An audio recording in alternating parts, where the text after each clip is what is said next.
المغضوب عليهم ولا الضالين اللهم صل على محمد أعوذ بالله من الشيطان الرجيم بسم الله الرحمن الرحيم الحمد لله الذي لا يبلغ مدحته القائلون ولا يحصي نعماءه العادون ولا يؤدي حقه المجتهدون الذي ليس لصفته حد محدود ولا نعت موجود ولا وقت معدود ولا أجل ممدود فطر الخلائق بقدرته ونشر الرياح برحمته الصلاة والسلام على الرسول المسدد المصطفى العمجد المحمود الأحمد سيدنا ومولانا ومولى الكونين جد الحسن والحسين عاني أبا القاسم محمد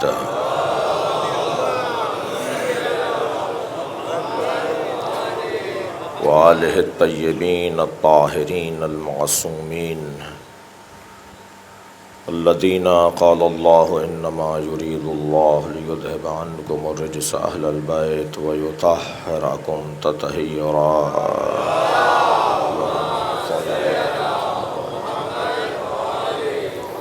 ولعنة الله على أعدائهم أجمعين من يوم عداوتهم إلى قيام يوم الدين أما بعد قال الحكيم في القرآن الكريم بسم الله الرحمن الرحيم إياك نعبد وإياك نستعين صلوات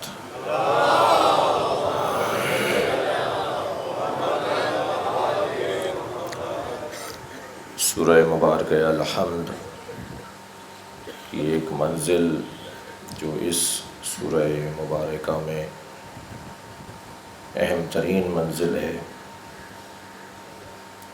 اولها تحمید اوسطها الشکر وآخرها الدعاء۔ ہم انسان واقعی اس وقت شمار کیے جاتے ہیں کہ جب ہم حمد الہی بجا لائیں۔ اس نے ہمیں سمجھدار ذی حیات قرار دیا ہے، سمجھتے بھی ہیں اور سمجھانے کی صلاحیت بھی رکھتے ہیں۔ جب کہا جائے گا کہ ہم سمجھتے ہیں تو پھر یہ کیوں نہیں سمجھتے کہ جس نے خلق کیا ہے، جو پال رہا ہے، اسی کا سجدہ ادا ہوگا۔ بس جب انسان یہ سمجھ لے کہ منعم کا شکریہ ادا کرنا ہے، نعمت دہندہ کا سپاس ادا کرنا ہے۔ اگر کوئی شخص مجھے کسی مرحلے پر میری کوئی اعانت کرے تو ساری زندگی میں اس کا ممنون احسان رہتا ہوں، اگرچہ وہ اعانت قرض کی صورت میں ہو اور لوٹا بھی دی جائے، مگر ہمیشہ اس کے لیے میرے ذہن میں ایک نرم گوشہ رہتا ہے، میں اس کا احترام کرتا ہوں، میں اسے یاد رکھتا ہوں۔ لیکن جس نے نعمتوں کی بارش کی ہو اور نعمتوں پر نعمتیں نازل کی ہوں اور ہر نعمت دوسری نعمت پر غالب دکھائی دے رہی ہو، کیا حق نہیں بنتا کہ اس کا شکریہ ادا کیا جائے؟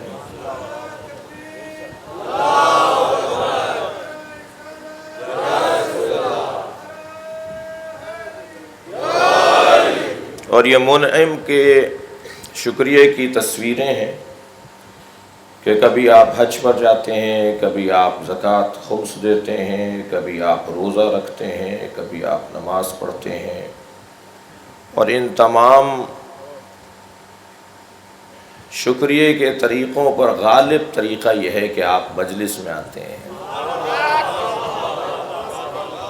اس لیے کہ یہ آپ کا آنا آپ کی شناخت کرواتا ہے، میری شناخت کرواتا ہے کہ ہم ہیں کون سے قبیلے سے۔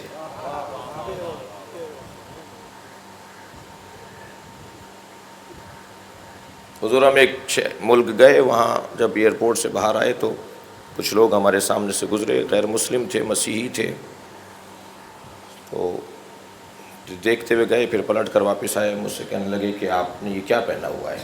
میں اسی حلیے میں تھا۔ میں نے کہا جی یہ مسلمان علماء کا لباس ہے، اگرچہ میں طالب علم ہوں مگر ایک نشانی ہے۔ تو کہنے لگے پروفٹ کے گھر والوں کو مانتے ہو یا دوستوں کو مانتے ہو؟ صلوات پڑھے ذرا محمد و آل محمد۔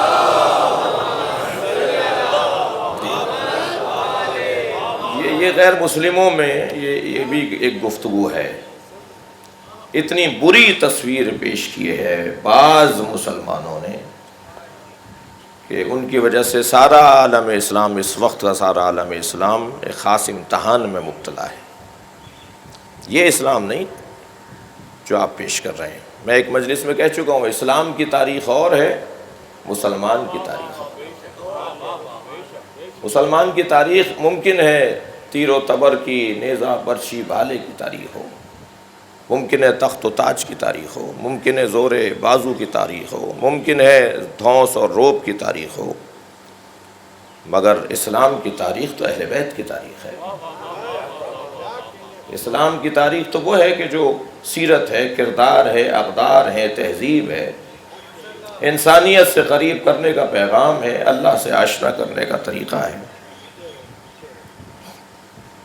لہذا میرا اور آپ کا یہ ایک انداز جو ہے یہ ہماری نشانی ہے، ہماری شناخت ہے، کس قبیلے سے تعلق، اور الحمدللہ آپ کو اور مجھے اس پر فخر ہے، الحمدللہ۔ غلط فہمیاں، کل رات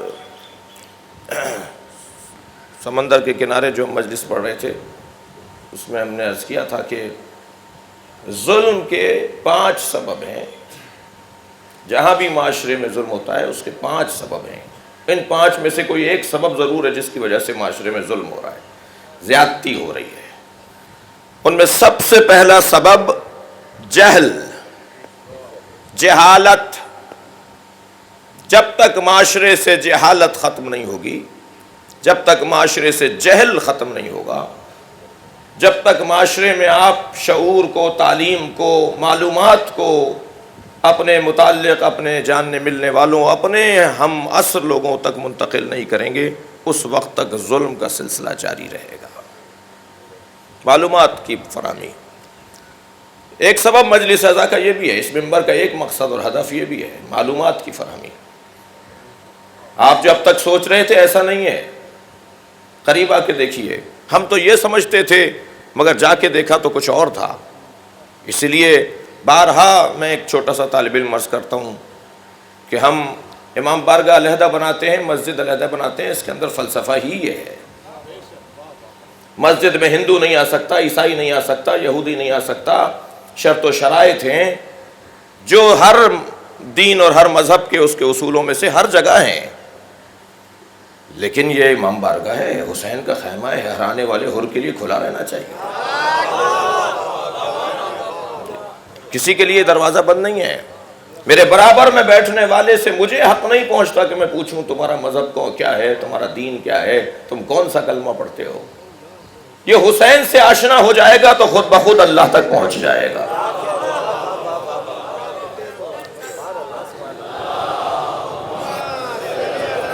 اور کر رہے ہیں جو کر رہے ہیں خود بخود یہ معارف سے، مفاہیم سے کیا فرما رہے ہیں میرے مولا امام رضا علیہ السلام؟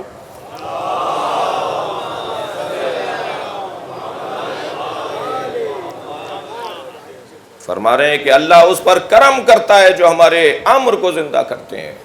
مولا آپ کے امر کو کیسے زندہ کیا جاتا ہے؟ فرمایا ہمارے علوم کو سیکھو اور انہیں آگے بڑھاؤ۔ لو علموا لو علم الناس، اگر لوگ جان جائیں گے محاسنا کلامنا، ہمارے کلام کی خوبیوں کو، لتبعونا، خود بخود ہماری اتباع کریں گے. ہمارے کمالات بتاؤ، ہم نے جو کہا ہے وہ بتاؤ. لہذا عزیزان گرامی، لا محالہ خود بخود جیسے ہی نعمت کا ذکر کیا جائے گا، الحمدللہ رب العالمین، عالمین کا رب ہے بھائی، تمہارے آبا و اجداد کو بھی پالا ہے، تمہیں بھی پال رہا ہے، تمہاری نسلوں کو بھی پالے گا. کوئی ایک جم بندہ تو دیکھو کہیں دائیں بائیں، کوئی تو دیکھو کہ جسے یہ رزق نہ دے رہا ہو. وہ عالمین کا رب ہے، پھر رحمان بھی ہے اور رحیم بھی ہے. جو اس کا کلمہ نہیں پڑھتے اسے بھی عطا کرتا ہے، جو اس کا کلمہ پڑھتے ہیں انہیں بھی وہ عطا کرتا ہے. پھر مالک یوم الدین بھی ہے، اسی کے ہاتھ میں آخر ہے، آخرش اسی کے ہاتھ میں ہے، بالآخر اسی کا سامنا کرنا پڑے گا. تو پھر بہتر نہیں ہے کہ کہہ دو ایاک نعبد، یا اللہ ہم تیری ہی عبادت کرتے ہیں. اور ذرا کہتے وقت اس بات کا خیال رکھنا کہ مجھے عبادت بھی اجتماعی چاہیے، انفرادی نہیں چاہیے. ایاک اعبد نہیں ہے بھائی، دقت فرمائیں گے. یہ نہیں ہے کہ میں تیری عبادت، میں تیری ہی عبادت کرتا ہوں، یہ ترجمہ نہیں ہے، یہ صیغہ نہیں ہے. ہم تیری ہی عبادت کرتے ہیں. اکیلے کہاں آ گئے ہو؟ تمہارا فرض بنتا تھا جو عالمین کا رب ہے اس کی بارگاہ میں سب کو لے کر آتے ہیں. صلوات پڑھیں محمد و آل محمد. ہو جائے تنہا میری بارگاہ میں کہاں کھڑے ہو؟ مل کر آؤ، جماعت کے ساتھ آؤ، اجتماعی طور پر آؤ. تمہاری عبادت اجتماعی ہونی چاہیے. اجتماعیت ہمارے معاشرے میں بعض افراد، عزیز و آج 9 محرم ہے، نہ جانے آئندہ سال ہماری زندگیوں میں کیا لکھا ہے. اللہ آپ سب کو سالم رکھے، اور آئندہ سال اور اس سے آئندہ سال اور تا دیر امام حسین کے ذکر میں اس دنیا میں اس زمین پر اپنی صحت و سلامتی کے ساتھ مصروف عبادت رہیں. اللہ آپ کو طول عمر عطا فرمائے. جو مریض ہیں، بہت سے لوگ ہیں جو اس وقت مجلس میں بھی ہیں، کسی نہ کسی کسالت کا شکار ہیں. ایک تعداد ہے جو حاجات لے کر آئی ہے، آج حضرت علی اصغر کا نوحہ ہے. ایک تعداد ہے جو اپنی حاجتیں لے کر آئے ہیں، مشکلات، پریشانیاں، الجھنیں، مسائل، باب الحوائج ہیں جن کا ذکر ہونے جائے گا.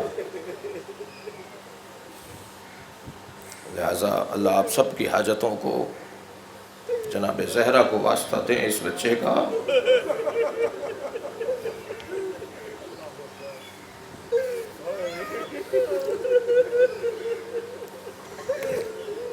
بعض لوگوں کی خواہش ہے، بعض لوگوں کی طرف سے اس بات پر شاید توجہ دی جا رہی ہے، غور کیا جا رہا ہے، شاید اس پر اصرار کیا جا رہا ہے کہ اجتماعی کوئی تصور نہیں ہے عبادت کا.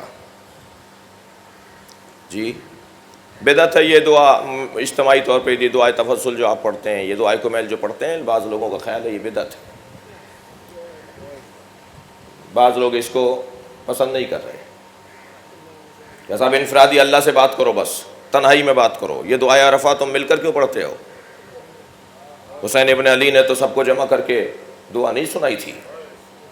امام زین العابدین کی دعائے عرفہ امام نے کوئی تمہاری طرح انداز تو نہیں اپنایا تھا. یہ تم مل کر کیوں پڑھتے ہو؟ اس موضوع پر علیحدہ تفصیل سے گفتگو ہو سکتی ہے. اسلام کے احکامات میں، اسلام کے شرعی رہنمائیوں میں اجتماعیت کتنی غالب ہے.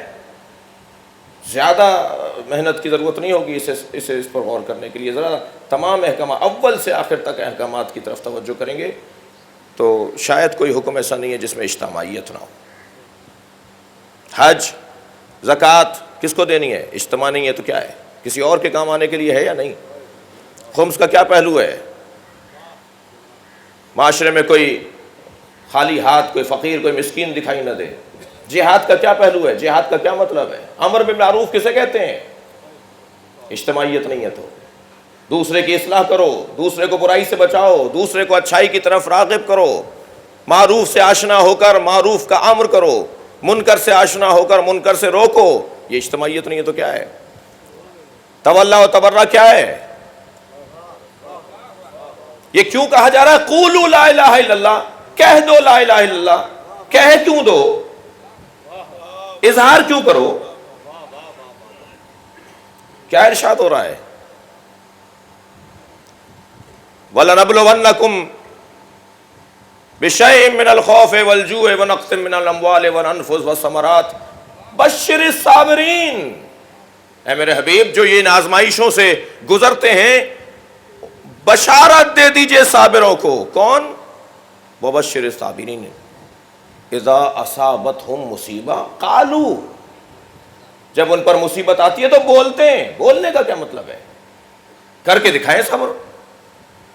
قالوا انا للہ و انا الیہ راجعون. وہ بولتے ہیں. بولنے کا مطلب تو یہ ہے کہ اظہار کرتے ہیں. بھائی آپ اسی مجلس اعزا کو لے لیجئے، یہ اظہار محبت اہل بیت ہے جسے محبت نہیں مودت کہا جاتا ہے. مودت کا تعلق اظہار سے ہے، دکھانے سے ہے، بتانے سے ہے، اس کے تظاہر سے ہے. اب اور بات ہے کہ یہ طے ہے، اس پر بحث نہیں ہوگی کہ وہ جو تظاہر ہو وہ بھی قربتاً اللہ ہو. ہر دکھاوا، ہر دکھانا، ہر اظہار، ہر تظاہر نفسانیت کے لیے نہیں ہے. ممکن ہے ان کے بعض صیغوں کے یہی مطلب بنے، بعض جو الفاظ میں عربی میں استعمال کر رہا ہوں ممکن ہے کہ تظاہر کا مطلب دکھاوا بے معنی ریاکاری شمار کیا جائے، لیکن نہیں. اظہار کرو، بتاؤ. کیا کہا جا رہا ہے؟ لا يحب اللہ الجہر بالسوء، سورہ مبارکہ نساء 148.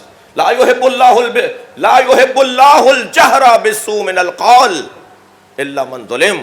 اللہ کو اونچی آواز میں کوئی ایسی بات کرنا جو کسی کو ناگوار گزرے. لا يحب اللہ کو پسند نہیں ہے، اللہ کو اچھا نہیں لگتا اونچی آواز میں کوئی ناگوار بات، اور وہ بھی قول کی صورت میں، تقریر ہو، نظم ہو، نثر ہو. آپ بول رہے ہیں، تقریر کر رہے ہیں، سلام پڑھ رہے ہیں، نوحہ پڑھ رہے ہیں، ماتم کر رہے ہیں، یا حسین بول رہے ہیں، کسی کو ناگوار گزر رہا ہے، کیا کریں گے؟ قرآن کہہ رہا ہے سورہ نساء، مگر فوراً کہا الا من ظلم، مگر جس پہ ظلم ہوا ہے وہ اونچی آواز میں بات کرے، چاہے کسی کو ناگوار گزرے ہیں، اللہ کو اچھا لگتا ہے. صلوات پڑھیں محمد و آل محمد پر.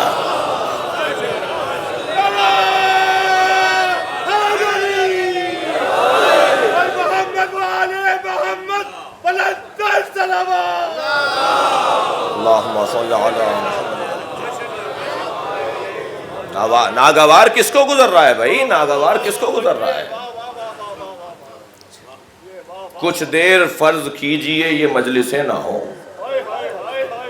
بھائی مصرے کو محسوس کیجئے گا. کچھ دیر فرض کیجئے یہ مجلسیں نہ ہو، سارا جہاں حسین کا قاتل دکھائی دے. صلوات پڑھیں ذرا محمد و آل محمد پر.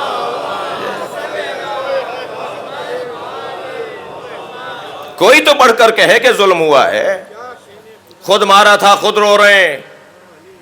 میں نہیں جانا چاہتا اس بحث کے اندر. علامہ نقن نے تو قاتلان حسین کا مذہب لکھا ہے، پوری کتاب لکھی ہے اس میں کہ کون تھے جنہوں نے امام حسین کو قتل کیا ہے. بحث کہیں اور سرایت کر جائے گی، لیکن اتنا ضرور ہے کہ اظہار کرو، مظلوم کا ساتھ دو. کون ہے جو مظلوم کا ساتھ دینے والا ہے؟ کون للظالم خصما وللمظلوم عونا اوصیکما وجمیع ولدی واہلی ومن بلغ کتابی. اے میرے حسن حسین، تم دونوں کو وصیت کر رہا ہوں، اپنے اہل و عیال کو وصیت کر رہا ہوں. ومن بلغ کتابی، اور جس تک میری یہ بات پہنچے، یعنی مجھے اور آپ کو. آج یہ بات پہنچ رہی ہے. مولا فرما رہے ہیں میں اس کو وصیت کر رہا ہوں جس تک میری یہ بات پہنچے. کیا فرماتے ہوئے بہت سارے پیغامات دیتے فرماتے ہیں کون للظالم خصما وللمظلوم عونا. ہمیشہ ظالم کے خصم رہنا، ظالم سے نفرت کرنا. ظالم ظالم ہوتا ہے، شیعہ سنی ہندو مسلم نہیں ہوتا. اگر ظالم ظلم کر رہا ہے وہ کسی بھی مسلک اور مکتب کا ہو، ظالم ظالم ہے. وللمظلوم عونا، اور ہمیشہ مظلوم کی حمایت کرنا، مظلوم کوئی بھی ہو. اور فرمایا آپ نے، ہے تھوڑی سی رقیق بات، لیکن کیا کروں کہ میں مجلس پڑھ رہا ہوں، درس نہیں دے رہا، اور میں درس دینا جانتا بھی نہیں. ہم ایک جگہ سے گزر رہے تھے، کہاں؟ مدینہ منورہ میں. سرکار کے روزے پہ سلام کر کے نکلے تو دھکے وکے لگے، کچھ دھکے لگے نہیں، لگائے گئے. اور میں آپ سے یہ بھی گزارش کروں گا کہ مدینے میں جب جنت البقیع میں اور نبی کے روزے پر کوئی ناگوار مرحلہ آپ کے سامنے آئے تو اسے بھی ایک ریاضت، ایک محنت، ایک مشقت، ایک عبادت اور ایک ماتم سمجھ کے گزارا کریں. یہ نہ سوچیں کہ آئندہ نہیں آئیں گے بھئی، ہاں دل خراب نہیں کریں، نہیں بار بار آئیں گے.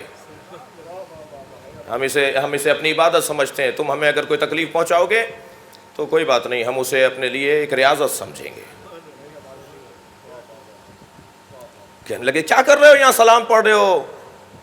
نعت پڑھی جا رہی تھی، اس کے اوپر مذمت ہوئی.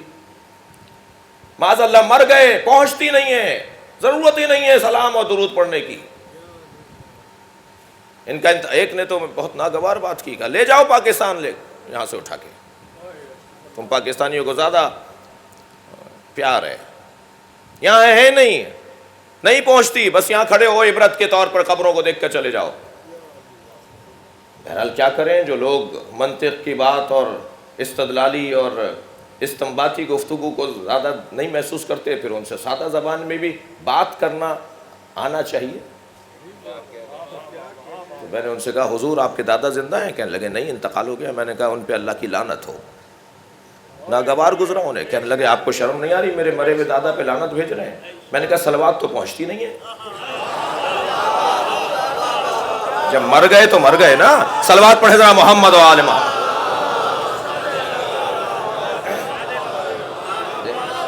ایک اور صلوات ہدیہ کریں گے نبی اور آل نبی.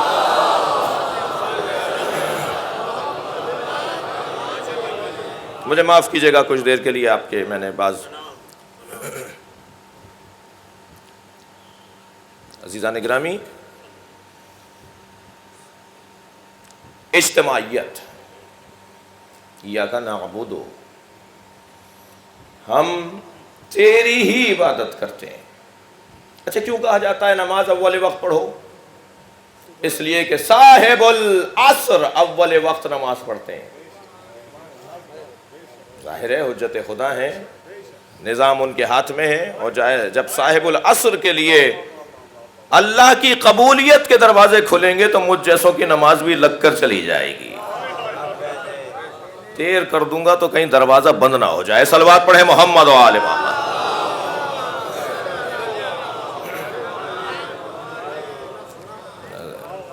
اجتماعیت، نعبدو، پھر نستعین، تجھی سے مدد مانگتے ہیں. کل ایک بات نامکمل رہی مگر بہت جلدی میں اس کو بیان کروں گا، بہت اس پہ بات کسی حد تک ہو چکی تھی کہ یہ سجدہ جو حضرت آدم کو تھا، یہ سجدہ جو حضرت یوسف کو ان کے بھائیوں نے اور ان کے والدین نے کیا، ان کی دوسری والدہ نے کیا اور حضرت یعقوب نے کیا، یہ سجدہ کیا ہے؟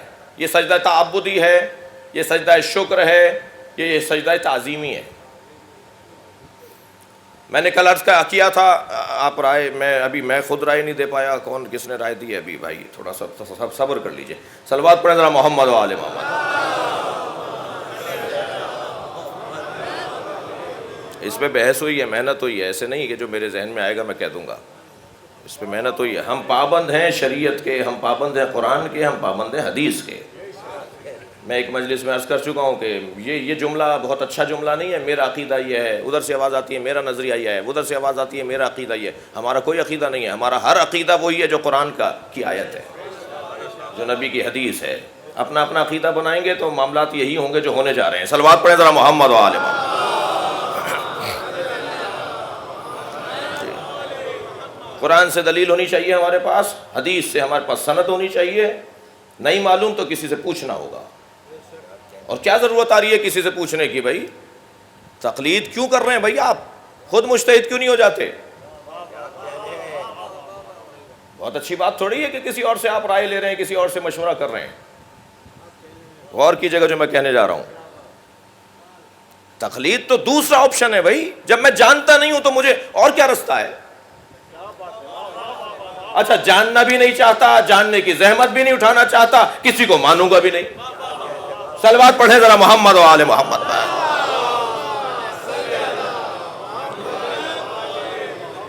یہ تو دوسرا آپشن ہے، یہ تو دوسرا مرحلہ ہے، یہ تو کسی حد تک مجبوری ہے، یہ تو ان کا احسان ہے کہ ہماری خاطر اجتہاد کرتے ہیں، استنباط کرتے ہیں، خود ماہر ہو جاتے ہیں، پھر ہم ان سے پوچھتے ہیں۔ یہ تو ہمارے دروازوں پر نہیں جا رہے بتانے کے لیے ڈنڈا لے کے کہ یہ کرو اور وہ مت کرو، یہ میری ضرورت ہوتی ہے جو میں ان سے پوچھنے جاتا ہوں۔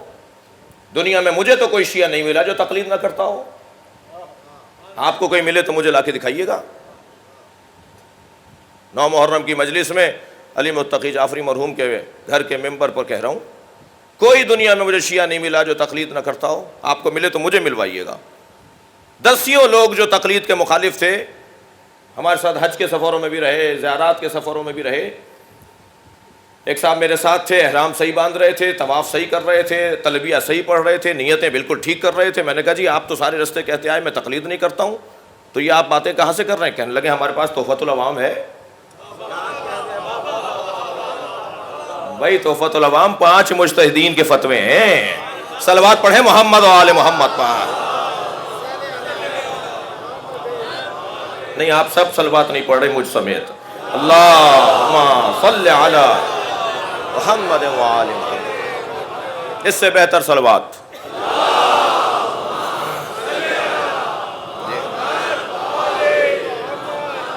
اور فرما رہے ہیں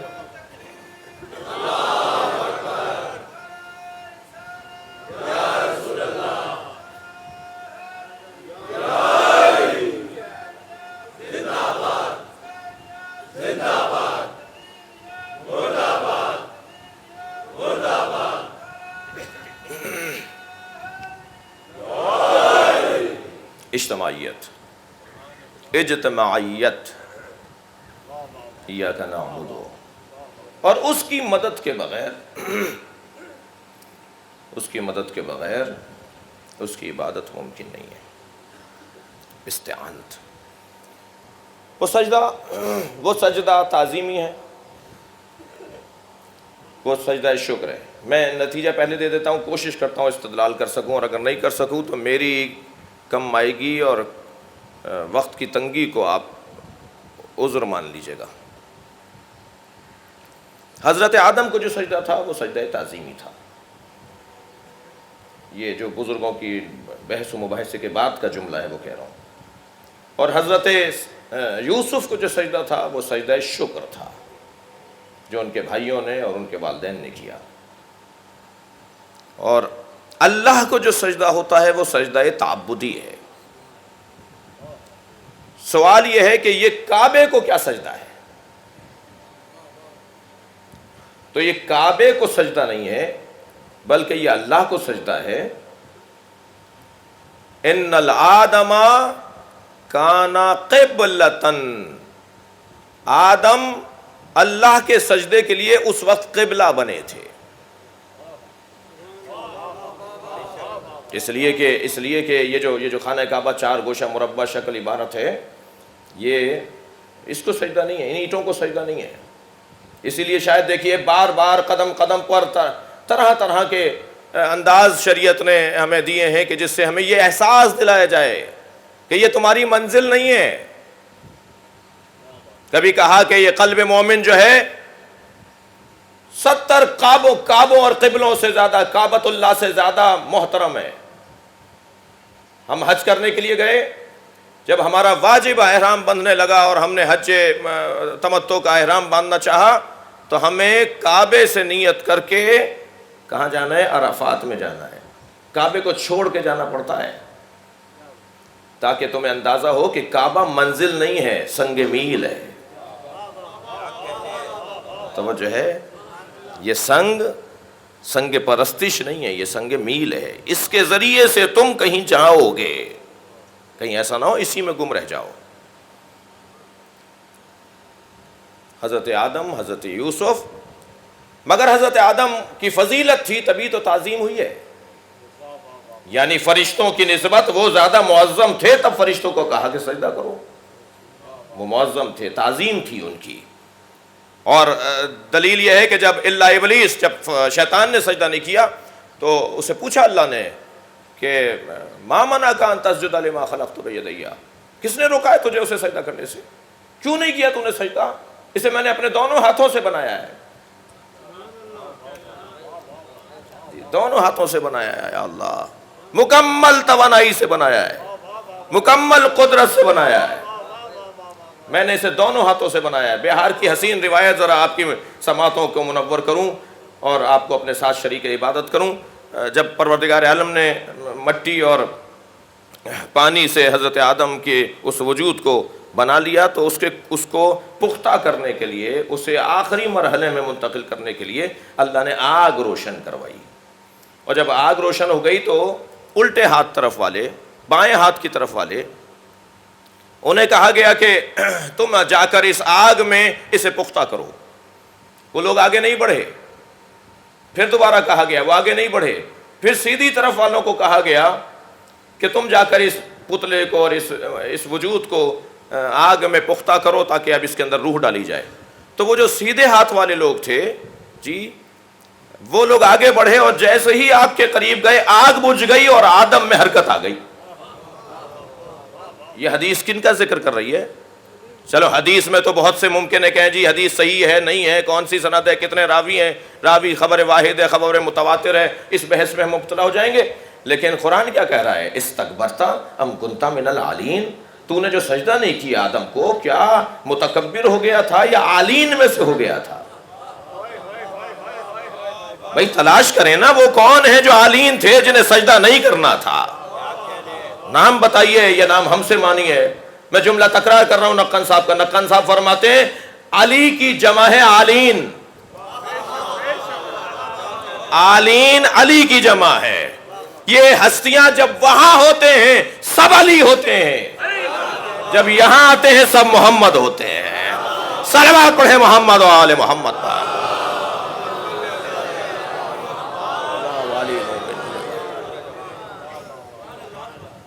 حضرت آدم کو اور حضرت یوسف کے سجدے کو اور آج کعبے کو قبلے کے طور پر لیا جاتا ہے۔ نستعین، تیری مدد کے بغیر تیری عبادت ممکن ہی نہیں ہے۔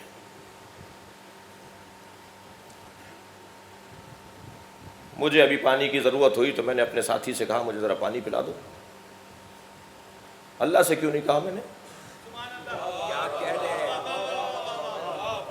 مجھے یہاں پہنچنے کے لیے سواری کی ضرورت تھی، میں نے اپنے دوستوں سے کہا کہ سواری میں مجھے لے چلو، مجھے بٹھاؤ، مجھے وہاں تک پہنچاؤ۔ میں نے اللہ سے کیوں نہیں کہا؟ جی سوزان گرامی، عقیدہ توحید کو تم نے اتنا ہلکا کر دیا۔ میں جن سے بات کر رہا ہوں آپ کے ذریعے سے، اتنا تم نے عقیدہ توحید کو اتنا ہلکا کر دیا۔ نظام تعاون، نظام علت و معلول، نظام مسبب و سبب، نظام وجود اور سبب وجود، یہ نظام کہاں؟ تعاونوا علی البر والتقوی، ہمیں ایک دوسرے سے کہا گیا نے ایک دوسرے کے ساتھ تعاون کرو۔ تو کیا ہر مدد مانگنا نستعین ذہن میں رہے؟ ہر مدد مانگنا، صلوات پڑھے ذرا محمد و آل محمد۔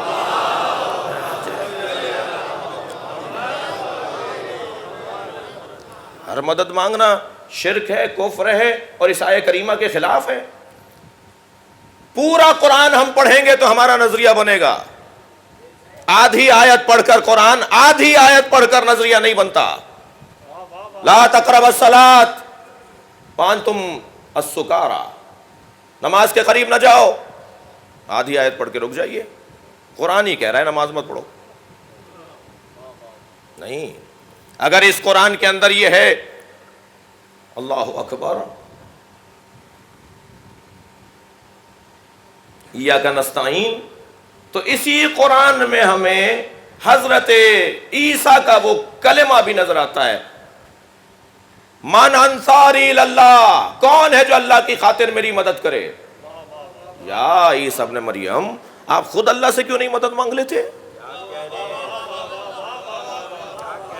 یہ نظام بنا رہے ہیں حضرت عیسیٰ، کون ہے جو اللہ کی خاطر میری مدد کرے؟ نحن انصار اللہ، جواب آیا حواریوں کا، ہم آپ کے ہم اللہ کے مددگار ہیں۔ وہ کہہ رہے ہیں نحن انصار اللہ، ہم آپ کی نہیں اللہ کی مدد کریں گے، اس لیے کہ آپ اللہ کے نبی ہیں، اور وہ مانگ رہے ہیں اپنے لیے مددگار۔ نظام تعاون، نظام علت و معلول، اس کا انکار نہیں کیا جا سکتا۔ اللہ اکبر. وہ اللہ جو کہہ رہا ہے ایاک نستعین، ایاک نعبد و ایاک نستعین، وہی اللہ سورہ مبارکہ اسراء کے اندر آیت کا نشان 80 اس میں ارشاد فرما رہا ہے میرے حبیب تم مجھ سے کہو. اچھا یہ جملہ میں شام کی مجلس میں کہہ چکا ہوں کہ جتنے بھی حساس موضوعات ہیں قرآن مجید میں اللہ نے نبی سے کہلوائے ہیں کہ تم کہو، میری طرف سے کہو. قل هو اللہ احد، تم کہو وہ اللہ احد ہے. قل لا اسألکم علیہ اجرا الا المودۃ فی القربى، تم کہو کہ مجھے مودت قربہ چاہیے. بلغ، پہنچاؤ. واللہ یعصمک من الناس، نہیں پہنچاؤ گے اور شر پھیلے گا تو میں تمہیں لوگوں کے شر سے بچاؤں گا. حساس موضوعات پر جن میں رد عمل کا انتظار تھا، رد عمل کی توقع تھی، اللہ نے اپنے حبیب کا ساتھ دیا ہے. یہاں پر بھی کیا ارشاد ہو رہا ہے؟ قل رب ادخلنی مدخل صدق واخرجنی مخرج صدق. اے میرے حبیب مجھ سے کہو کہ مجھے ہر کام میں سچائی کے ساتھ داخلہ عطا فرما اور سچائی کے ساتھ خارجہ عطا فرما. کسی کام کا آغاز کرنا ممکن ہے کہ آسان ہو، اس کام کو تمام کرنا اس سے زیادہ مشکل ہے. لہٰذا مجھے سچائی کے ساتھ داخلہ عطا فرما، سچائی کے ساتھ خارجہ عطا فرما. وَاجْعَلْنِي مِن لَّدُنْكَ سُلْطَانًا نَصِيرًا، اور اپنی جانب سے مجھے مضبوط مددگار عطا فرما. بھائی غور فرمائیں گے، ناصر نہیں ہے، نصرت نہیں ہے، نصیر ہے. یہ نہیں کہہ رہے اللہ سے اللہ کے حبیب کہ مجھے نصرت عطا فرما، تب تو ہو جاتا یا اللہ مدد. بھائی یا اللہ مدد کا انکار نہیں ہے. بعض لوگ محبت بھرے لوگ ہوتے ہیں، عقیدت کا اظہار کرنا چاہتے ہیں، اپنے سواریوں پر، اپنے گھروں پر ایک جملہ لکھ دیتے ہیں علی وارث. تو بھئی اللہ وارث، یہ کس کا انکار ہے کہ اللہ وارث نہیں ہے؟ کیوں تم خواہ ہم تو ثابت کرتے ہوئے نہیں تھک رہے کہ علی بن ابی طالب اللہ کے بندوں میں ایک بڑا بندہ ہے، عبادت الہیہ میں اللہ کا ایک عظیم بندہ ہے. تم برابر کر دیتے ہو اور الٹا الزام ہم پر ہے کہ ہم شرک کرتے ہیں. خفا تو نہیں ہو رہے نا آپ حضرات پہ سے؟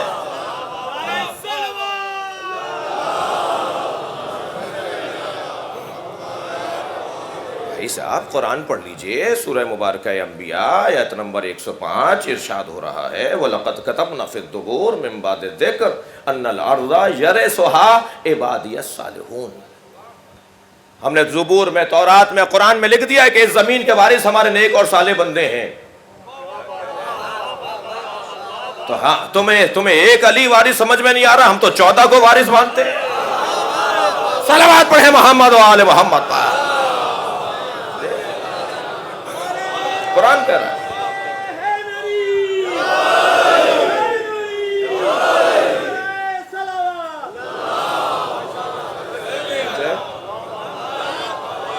عبادی صالحون، اللہ کے نیک اور صالح بندے زمین کے وارث ہیں. قرآن کہہ رہا ہے یہ.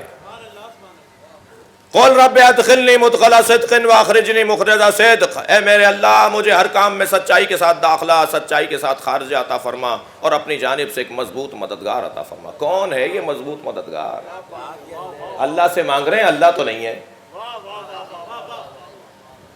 نصرت نہیں ہے، ناصر بھی نہیں ہے، نصیر ہے. ناصر اور نصیر میں فرق ہے، عالم اور علیم میں فرق ہے، شاہد اور شہید میں فرق ہے. میں اگر اپنے کم سن ساتھیوں کو روشن کرنے کے لیے جملہ کہوں، ناصر اور نصیر میں یہ فرق ہے. ناصر مددگار کو کہتے ہیں، مگر ممکن ہے کبھی وہ مدد سے ہاتھ اٹھا لے. ایک مرتبہ بھی اگر اس نے مدد کی ہے تو عنوان ناصر اس پر آئے گا. لیکن نصیر اسے کہتے ہیں جو کبھی مدد سے ہاتھ نہ اٹھائے، کبھی تنہا نہ چھوڑے، کبھی اکیلا نہ چھوڑے. صلوات نبی اور آل نبی پر ہدیہ کریں.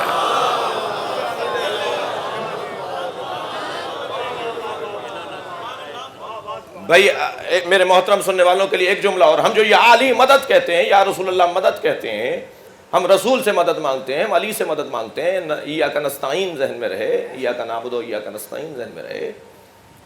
جی یہ جو ہم جو مولا نبی سے مدد مانگتے ہیں، مولا علی سے مدد مانگتے ہیں، عین توحید ہے. عقیدہ توحید سے ہاتھ نہیں اٹھائے گا یہ مجمع، یہ قوم، یہ ملت، اس لیے کہ ہمیں پتہ ہے کہ اس پہ خرچہ بہت ہوا ہے، اس پہ قربانیاں بہت دی گئی ہیں. ہم عقیدہ توحید سے ہاتھ اٹھانے والے لوگ نہیں ہیں، مگر ہم یا رسول اللہ مدد کہہ رہے ہیں، یا علی مدد کہہ رہے ہیں، تو بول تو ہم رہے ہیں نا، تو تشریح بھی ہم ہی کریں گے. بھئی آپ تو بول نہیں رہے، تو پھر آپ تشریح کیسے کر رہے ہیں کہ شرک ہو رہا ہے، کفر ہو رہا ہے؟ غور کر رہے ہیں آپ؟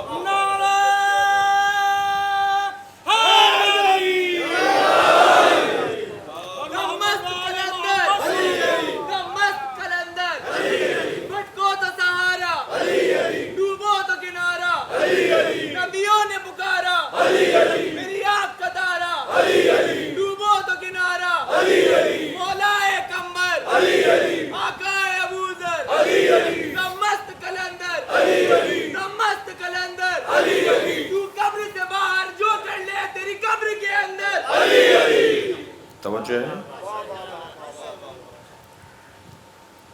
مولا علی سے مدد مانگ رہے ہیں، ہم اللہ ہی سے مدد مانگ رہے ہیں. مولانا یہی تو شرک ہے کہ آپ علی سے مدد مانگ کے کہتے ہیں ہم اللہ سے مدد مانگ رہے ہیں. معاذ اللہ، آپ علی کو معاذ اللہ نہیں، بالکل نہیں. فلسفے کی زبان میں اہل علم تشریف فرما ہے. میں ان سے معذرت چاہتا ہوں کہ اپنی زبان میں بات کر رہا ہوں، اور مجھے بات بھی اپنی زبان میں کرنی تھی. مہمان ہیں، اللہ توفیقات میں اضافہ فرمائے. عالم دین ہیں، ہمارے عزیز ہیں، بزرگوار ہیں، رکن اسمبلی ہیں پارلیمنٹ ایران کے. اس وقت یہ ممبر اسمبلی تشریف فرما ہے مولانا.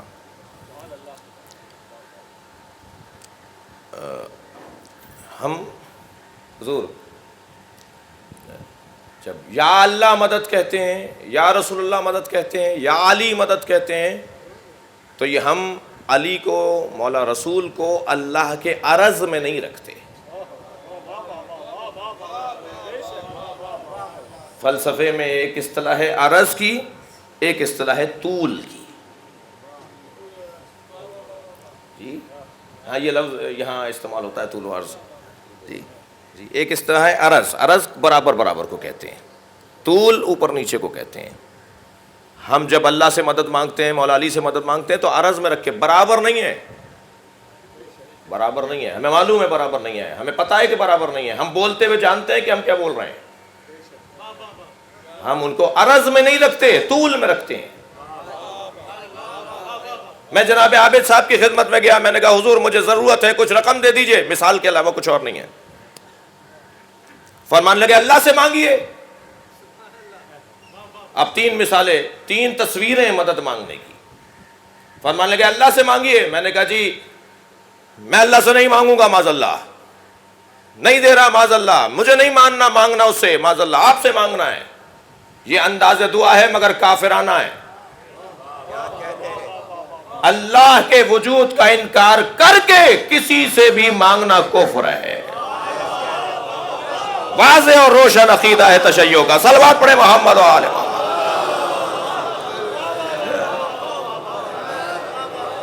اللہ کا انکار کر کے مانگنا یہ کفر ہے. میں نے کہا حضور مجھے کسی رقم کی ضرورت ہے، کہا اللہ سے مانگیے. میں نے کہا کل اللہ سے مانگا تھا، آج آپ سے مانگ رہا ہوں. فلاں چیز اس سے مانگی ہے، یہ چیز آپ سے مانگ رہا ہوں. معاذ اللہ، یہ انداز دعا ہے مشرکانہ. یہ انداز دعا ہے مشرکانہ. اللہ کے برابر کسی کو رکھنا، یہ انداز دعا ہے مشرکانہ. مگر ایک اور بھی تو طریقہ ہے، ایک اور بھی تو تصویر ہے مانگنے کی. ایاک نعبد و ایاک نستعین آپ کے ذہن علی میں. میں نے کہا حضور مجھے رقم کی ضرورت ہے. کہنے لگے اللہ سے مانگیے. میں نے کہا میں اللہ ہی سے مانگ رہا ہوں.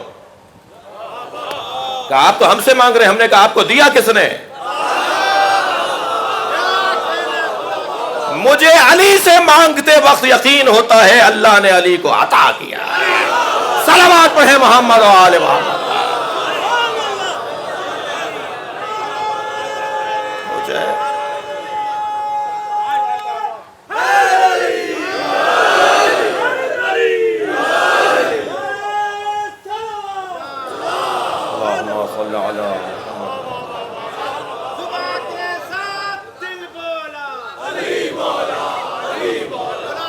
صلوات ہدیہ کریں گے محمد والا.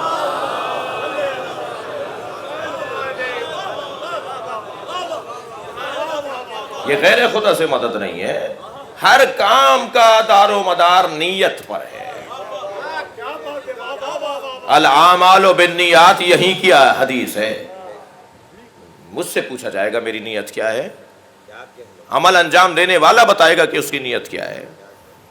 نیت کی بنیاد پر میرے اعمال ہیں، اور پھر شواہد موجود ہیں، قرائن موجود ہیں۔ بھائی ایک ممبری زبان کا جملہ کہنے جا رہا ہوں، جو جس کے ہاں پیدا ہوتا ہے اس کی عادتیں آتی ہیں نا۔ بھئی یہ اللہ کے گھر پیدا ہونے کا نتیجہ تو ہے کہ ہاتھ ید اللہ ہے، زبان لسان اللہ ہے، آنکھیں عین اللہ ہیں، پنڈلیاں رجل اللہ ہیں، کمر جنب اللہ ہے، یہ پورا وجود عین اللہ ہے، یہ پورا وجود ید اللہ ہے، یہ پورا وجود جنب اللہ ہے جی۔ اچھا ساری چیزوں کی نسبت تو اللہ سے ہو گئی۔ جب نبی مکرم نے دیکھا کہ سارے اعضاء علی سے منسوب، اللہ سے منسوب ہو گئے، تو فرمایا لحموں کا لحمی دموں کا دمی، تمہارا خون میرا خون ہے، تمہارا گوشت میرا گوشت ہے۔ اور اب اگر کوئی نبی سے اور علی سے مدد مانگ رہا ہے، میں جملہ اور بہتر کروں، اگر کوئی علی سے مدد مانگ رہا ہے تو وہ اللہ سے بھی مدد مانگ رہا ہے، رسول اللہ سے بھی مدد مانگ رہا ہے، اس لیے کہ علی کی نسبت ان دونوں کے ساتھ ہے۔ جب جنگ احد کے اندر مولا تنہا لڑ رہے تھے نا، 17 لوگ رہ گئے تھے، سینکڑوں میں سے 17 رہ گئے تھے، اور علی اس 17 کی تعداد میں بھی ان 16 کی بنیاد پر نہیں لڑ رہے تھے، علی اپنے ایمان کی بنیاد پر لڑ رہے تھے۔ جب کسی نے پوچھا تھا نا مولا علی سے، 100 سے زیادہ مثالیں ہیں جو نہج البلاغہ میں موجود ہیں، توفیق ہوئی تھی ایک مرتبہ خمسہ پڑھنے کی کہ علی بے زبان علی، مولا علی نے اپنے بارے میں کیا کہا ہے، یہ خود ایک مضمون ہے۔ 100 سے زیادہ مثالیں ہیں جو مولا علی نے اپنے بارے میں ارشاد فرمائے، ان میں سے ایک فرماتے ہیں لو اجتمع العرب علی قتالی، اگر سارا عرب جڑ کر آ جائے مجھے مارنے کے لیے، لما ولے تو پشت تو دکھا کر نہیں جاؤں گا، میں میدان چھوڑ کر جانے والا نہیں ہوں۔ تو جب علی بن ابی طالب تنہائی میں تنہا لڑ رہے تھے جنگ احد کے اندر، تو جبریل نے آ کر رسول اللہ سے کہا یا رسول اللہ دیکھ رہے ہیں آپ کا بھائی کیسے لڑ رہا ہے؟ تو نبی کی آنکھوں میں اشک شوق آئے، فرمایا کیف لا انا منہ وہو منی، کیسے نہ لڑے، وہ مجھ سے ہے میں اس سے ہوں۔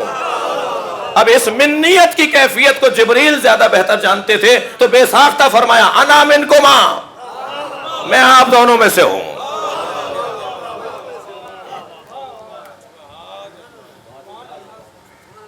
بہت مشہور حدیث ہے جو اہل سنت کی کتابوں کے 3 حوالے میرے پاس موجود ہیں،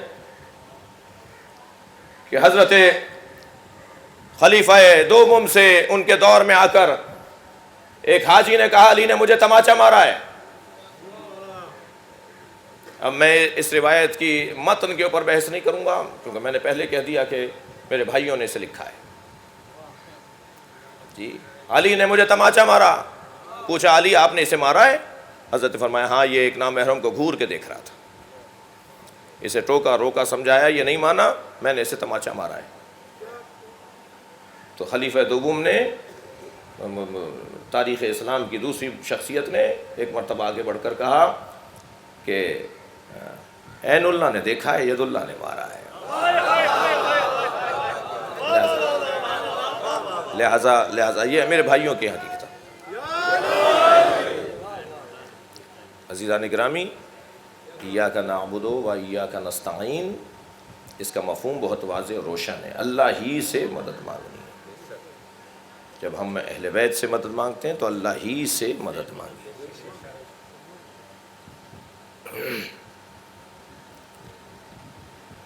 اور اجتماعیت کا پہلو، مل کر اللہ کی عبادت کرنی ہے، اجتماعیت کا تحفظ۔ 2 اصحاب ایک جنگ میں نبی کے ساتھ نہیں گئے اور اس کی مخالفت کی، نبی نے اس وقت تک ان سے بات نہیں کی جب تک کہ ان کی معافی کا عنوان اللہ کی طرف سے نہ آ گیا۔ فرمایا انہوں نے اجتماعیت کو توڑا ہے۔ جو سب کر رہے تھے اور ہمارے حکم کے مطابق کر رہے تھے، صحیح کر رہے تھے، اللہ کا حکم تھا، ہمارا حکم تھا، اور یہ اجتماع کو توڑ رہے تھے۔ بہت سارے کام عزیزان گرامی اجتماعیت کی خاطر مجھے کرنا پڑیں گے، چاہے وہ مجھے ناگوار گزر رہے ہوں، میری پسند میری مرضی کے نہ بھی ہوں، تب بھی مجھے عموم کی خاطر، سب کی خاطر، اس کے جو شرط و شرائط ہیں وہ اپنی جگہ پر ہیں، اس کا خیال رکھنا پڑے گا۔ میں اقرار کرتا ہوں کہ بساط علمی بہت چھوٹا تھا، بہت ہی ناتوان تھا، بہت ہی ادھڑا ہوا اور پھٹا ہوا تھا۔ میں نے آپ کو کئی دن تک زحمت دی، میری باتوں کو، میری بعض کلمات کو میری کم علمی، میری کم مائیگی، ناتجربہ کاری کے عنوان سے شمار کیجیے گا۔ فقدان تو ہے، میں اس پہ پریشان ہوں، فقدان ہے۔ میں نے کسی سے زبردستی نہیں کہا مجھ سے مجلس پڑھوائیں، نہ یہ شام والی مجلس، جب تک میں نے وہ ویڈیو نہیں سن لی کہ جس میں حضرت علامہ نے فرمایا کہ میری طبیعت ٹھیک نہیں ہے، میں نہیں پڑھ سکتا۔ میں شہر میں نہیں تھا، چاند رات کو لوٹا ہوں کراچی، ورنہ میں چلا جاتا ان کے پیر پکڑنے کے لیے کہ نہیں، آپ جیسے بھی ہیں ممبر پر بیٹھیں، 5 منٹ پڑھ کے اتر آئیں، مگر آپ ہی پڑھیں۔ میں نے ابرار حسن کو ان کے پاس بھیجا کہ میری جانب سے آپ جا کے کہیے کہ وہ مجلس پڑھیں، وہ بڑے ہیں ہمارے، اور اگر وہ نہیں پڑھ رہے تو پھر اجازت دیں۔ میں باوضو بیٹھا ہوں، ممبر پہ بیٹھا ہوں، امام حسین کو حاضر و ناظر جاننے کا عقیدہ رکھتا ہوں، اور کسی کو نہ راضی اور نہ کسی کو خوش کرنے کی نیت و مراد ہے، لیکن غلط فہمی نہ ہو۔ فقدان ہے۔ میں تو اپنے دوستوں سے کہہ رہا ہوں، میرا اچھا وقت ہے، دعا کرو شہادت کا، کہ مجھے شہادت نصیب ہو جائے، کوئی ایسی موت واقع ہو جائے کہ جو آبرو والی موت ہو۔ خراب ہو کے دنیا سے جانا تو بہت بری بات ہے۔ بہت بڑی تعداد میں جن کا ماضی بہت اچھا تھا، مستقبل خراب ہوا، خراب ہو کے دنیا سے گئے، یہ کارنامہ نہیں ہے۔ خراب ہو کے نہ جائیں، خراب ہونے سے پہلے چلے جائیں۔ واہمات کی جگہ ہے، توہمات کی جگہ ہے، دھوکوں فریبوں کی جگہ ہے، الجھنوں کی جگہ ہے، ملمہ کاریوں کی جگہ ہے، یہ دنیا ہے، اس کا کام ہی ہے۔ ضرورت تھی اس بات کی جو میں نے ابھی کر دی۔ آج 9 محرم ہے عزیزو،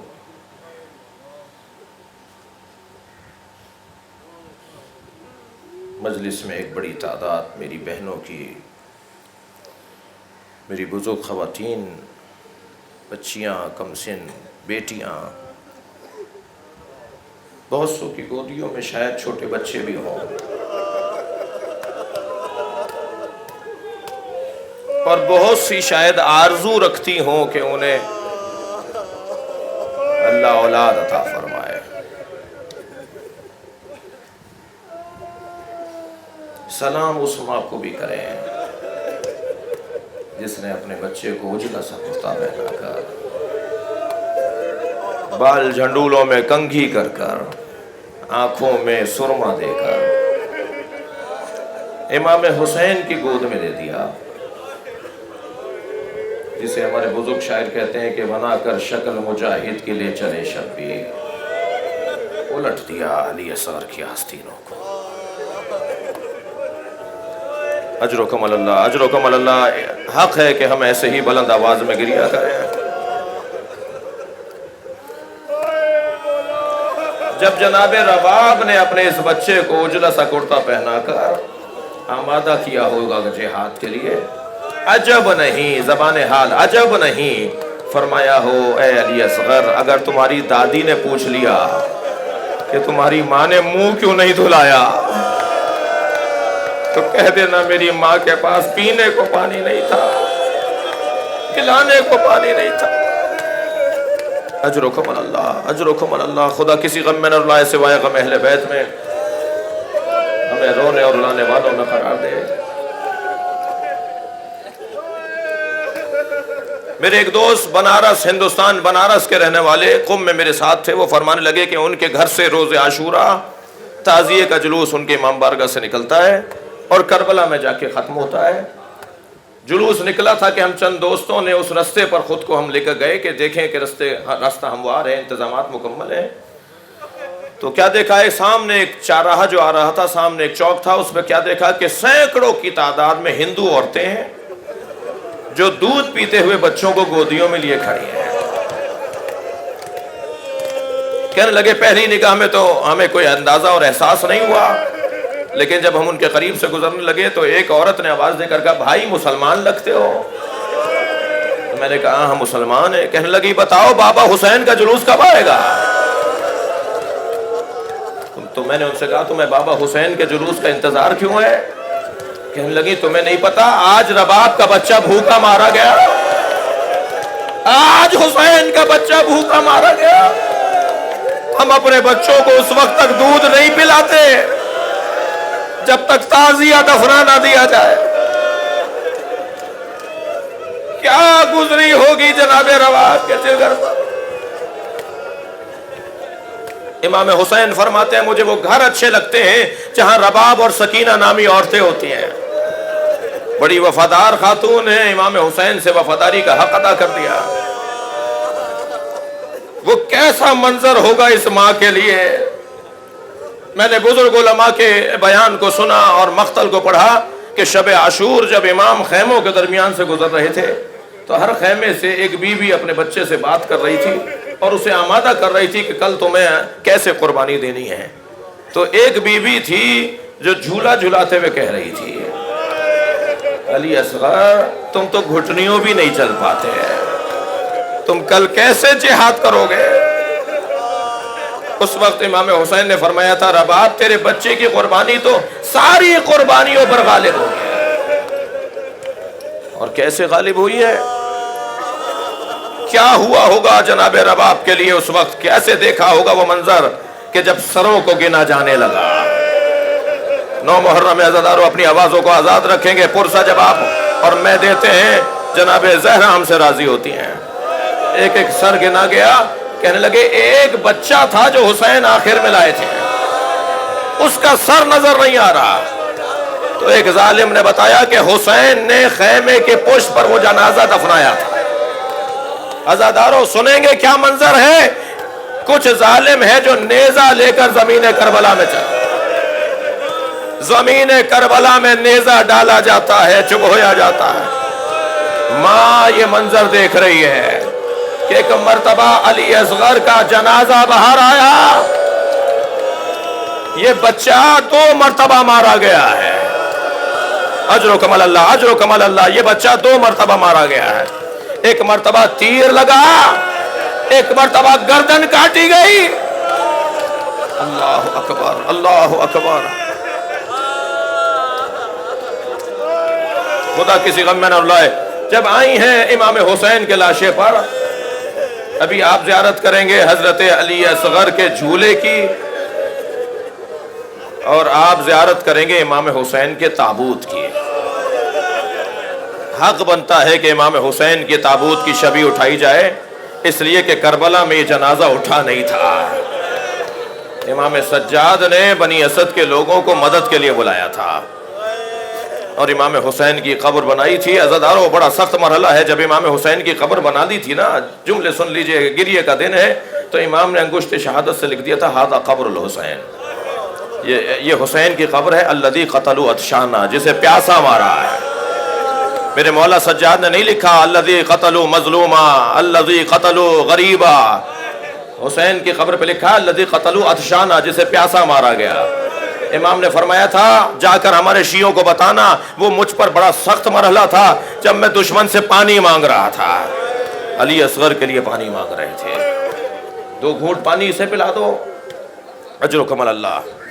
میرے مولا کے ہاتھوں پہ بچے نے ہمک کا تیر گلے پر لے لیا، گلے سے خون بہنے لگا۔ امام حسین نے اپنے چلو میں خون کو لیا۔ عزادارو یہ خون کہاں گیا؟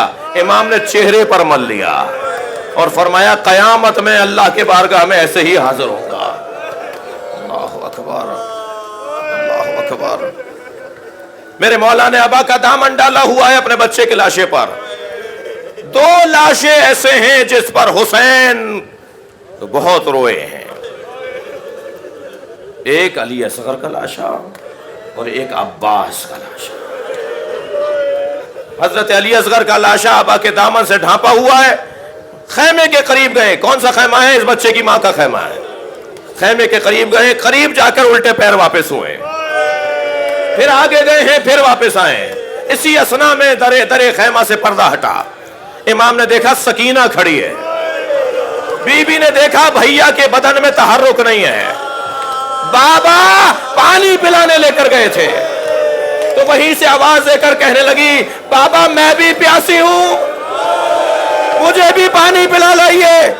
امام نے کوئی جواب نہیں دیا. سکینہ کی آواز پر خیمے سے پھر پردہ ہٹا.